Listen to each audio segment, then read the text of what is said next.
On the next quilt show, the last time Katie Fowler was on our show, she cut up one of her quilts. Why?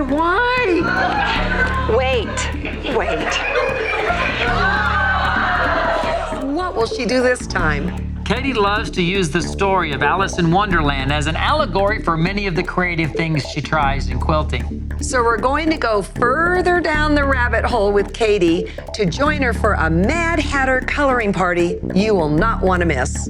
Plus, all these mandala quilts she's making, how does she finish them?